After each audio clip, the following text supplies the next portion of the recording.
একটা সময় ছিল, দিনের সবচেয়ে প্রিয় মুহূর্তটা ছিল তার সঙ্গে কথা বলা।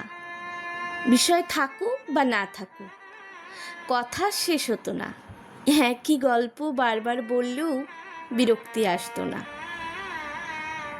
মনে হতো কথাগুলো নয়, মানুষটাই ছিল সবচেয়ে আপন।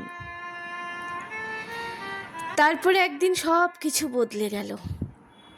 কোনো ঝগড়া নয়, কোনো বিদায় নয়, শুধু ধীরে ধীরে নীরবতা জায়গা করে নিল।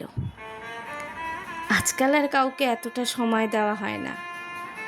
কথোপকথন শুরু হওয়ার আগেই শেষ হয়ে যায়, কারণ কিছু মানুষ চলে যাওয়ার পর নতুন করে কারো সঙ্গে আগের মতন সম্পর্ক গড়ে তোলার সাহসটাও হারিয়ে যায়। হয়তো মানুষ বদলায় না, বদলে যায় বিশ্বাস। আর বিশ্বাস একবার ভেঙে গেলে সবচেয়ে কথা বলতে ভালোবাসা মানুষটাও একদিন নীরব হয়ে যায়।